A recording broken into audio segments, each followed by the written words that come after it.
नमस्कार। चलिए, आज भारत की एक ऐसी यात्रा पर निकलते हैं, एक ऐसी यात्रा जो हमें नक्शों और घड़ियों की दुनिया में ले जाएगी। कभी सोचा है कि ऐसा कैसे हो सकता है कि देश के एक हिस्से में तो सूरज निकल रहा हो और दूसरे हिस्से में अभी भी रात का अंधेरा हो? ये एक बड़ा दिलचस्प सवाल है ना? और इसका जवाब छिपा है भूगोल और समय के एक बहुत ही अनोखे रिश्ते में। तो चलिए, इसी रहस्य को सुलझाने की कोशिश करते हैं। देखिए, इस पूरी पहेली को समझने की जो चाबी है ना, वो भूगोल में है। मतलब अगर हमें समय को समझना है, तो सबसे पहले हमें स्थान को समझना होगा। तो शुरू करते हैं सबसे बेसिक सवाल से। पूरी दुनिया के नक्शे पर आखिर हमारा देश भारत है कहाँ? अच्छा, दुनिया के नक्शे को समझने के लिए दो बहुत जरूरी काल्पनिक रेखाएं हैं। एक है इक्वेटर या भूमध्य रेखा, जो पृथ्वी को उत्तरी और दक्षिणी गोलार्ध में बांटती है, और दूसरी है प्राइम मेरिडियन, जो इसे पूर्वी और पश्चिमी गोलार्ध में। अब हमारा भारत कहाँ है? भारत है भूमध्य रेखा के उत्तर में और प्राइम मेरिडियन के पूर्व में। तो इसका सीधा सा मतलब हुआ कि भारत पूरी तरह से उत्तर पूर्वी गोलार्ध यानी कि नॉर्थ ईस्टर्न हेमिस्फीयर में आता है। ठीक है, तो अब हमें ये तो पता चल गया कि भारत दुनिया में कहाँ है।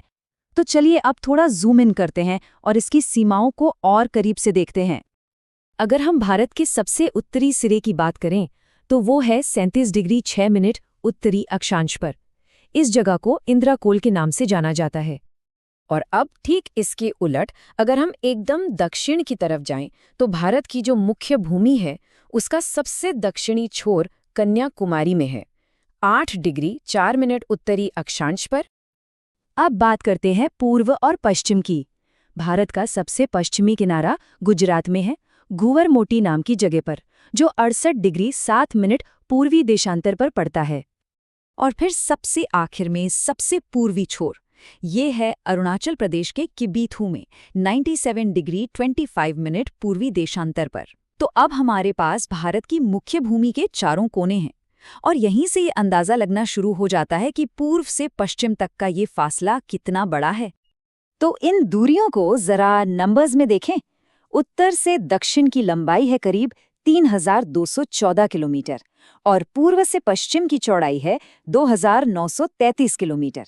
वैसे तो उत्तर दक्षिण की दूरी थोड़ी ज्यादा है, पर मजे की बात यह है कि हमारी जो समय वाली पहेली है ना, वो इसी पूर्व पश्चिम के फासले से जुड़ी हुई है।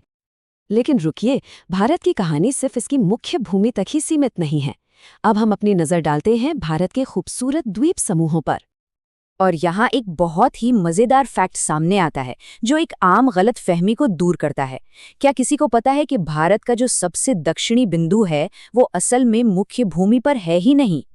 जी हाँ, भारत का असली सबसे दक्षिणी सिरा निकोबार द्वीप समूह में है।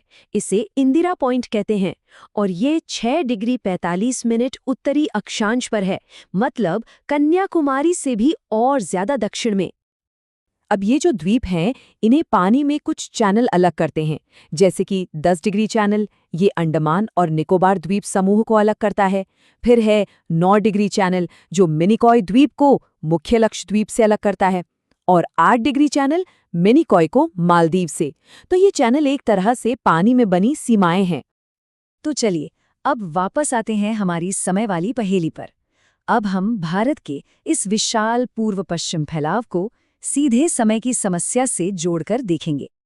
जैसा कि हमने देखा, गुजरात और अरुणाचल प्रदेश के बीच लगभग 30 डिग्री देशांतर का अंतर है, और इसका सीधा सा मतलब ये है कि अरुणाचल प्रदेश में सूरज गुजरात से करीब करीब 2 घंटे पहले उगता है।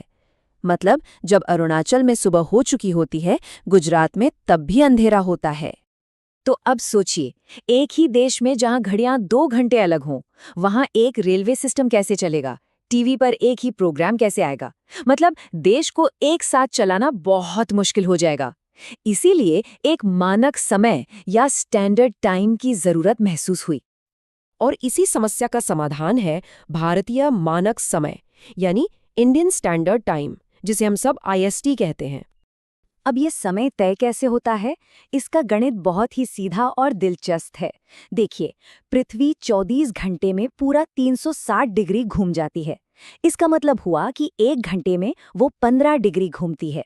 और अगर इसे और छोटे हिस्से में बांटें तो हर एक डिग्री देशांतर घूमने में पृथ्वी को लगते हैं 4 मिनट। बस यही है सारा खेल। तो भारत के लिए इसी गणित के आधार पर 82.5 डिग्री पूर्वी देशांतर को मानक समय के लिए चुना गया। अब सवाल यह है कि यही क्यों? क्योंकि ये रेखा देश के लगभग बीच से होकर गुजरती है ताकि दोनों छोरों के समय के अंतर को बैलेंस किया जा सके। और अब वो 5.5 घंटे वाली बात। अगर हम 82.5 डिग्रीज को 4 मिनट से गुणा करें तो जवाब आता है 330 मिनट। और 330 मिनट का मतलब क्या हुआ? ठीक 5.5 घंटे।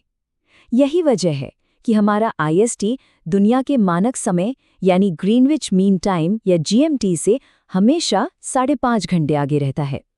ये जो हमारी स्टैंडर्ड मेरिडियन है यानी 82.5 डिग्री पूर्वी देशांतर रेखा, ये भारत के 5 राज्यों से होकर गुजरती है।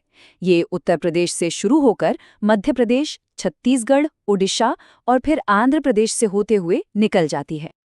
तो आखिर में एक सवाल छोड़ जाते हैं।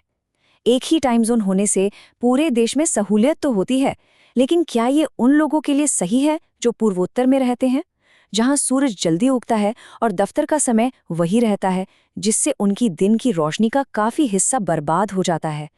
क्या भारत जैसे विशाल देश में एक से ज्यादा टाइम जोन होने चाहिए? ये एक ऐसा सवाल है जिस पर आज भी चर्चा होती है।